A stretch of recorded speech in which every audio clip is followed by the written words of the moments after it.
যে আওয়ামী লীগের লোকের জন্য এই মাথায় এতগুলো সেলাই, সে আওয়ামী লীগের লোকজন চোখের সামনে ডান্ডা গুলি মেরে ঘুরে বেড়াইতেছে, আর আপনারা লিডাররা বলতেছেন এদেরকে কিছু বললো না বাবা, বলবো না, কিচ্ছু বলবো না। যে কদিন জেল খাটছি 700 টাকা করে পাইটের দাম, কামলার দাম, এই কদিনের টাকা দেন, জামিন করতে যে টাকা লাগছে টাকা দেন, মাথার যে সিলাই করছে এই সিলাইয়ের টাকা দেন, আর যে হাজিরে দিতেছি 17 বছর থেকে এই হাজিরের টাকা দিবেন হিসাব করে।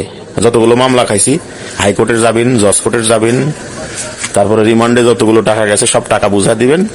তাহলে আপনার লিডাররা যা বলবেন তাই শুনবো। যদি টাকা দিতে না পারেন, যাদের কারণে মাথার সেলাই লাগছে, যাদের কারণে এতগুলো মামলা খাইছি, একজনকে কিন্তু ছেড়ে দিব না, একদম বলে দিলাম। আপনি কে এমপি হবেন, কে মন্ত্রী হবেন, আপনি এমপি হলে পরে আপনার বউ বাচ্চা আমেরিকা বাড়ি করবেন, আমেরিকা যায় বউ বাচ্চার লেখাপড়া শিখাবেন, আপনি কোটি কোটি টাকা ব্যাংক ব্যালেন্স করবেন, আপনার লাভ। আমরা ফাঁকতালে মায়ের খাবো, মাথার সিলাই লাগাবো, এখনো কেসের হাজিরে দিব, আম বিক্রি করে টাকা দিয়ে জামিন করব, গরু বিক্রি করে টাকা দিয়ে পুলিশের রিমান্ডের টাকা দিব।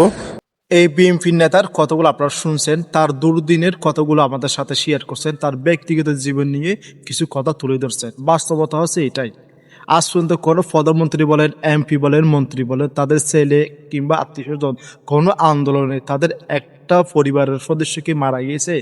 এটাই হচ্ছে রাজনীতি। বুঝতে হবে আপনাকে, আপনাকে দিয়ে তারা আসলে রাজনীতি করে। তারা এদেশের ভালোর জন্য চায় না, তারা এদেশে থাকবে না, তারা বিদেশে গিয়ে বসবাস করবে। বিদেশে তাদের সকল বাড়ি ঘর সেখানে সবকিছু, তাদের ছেলেরা লেখাপড়া করে বিদেশে। এটা বুঝতে হবে ভাই। ভিডিওর ফালে শেয়ার করে অন্যকে দেখার জন্য সুযোগ করে দিবে।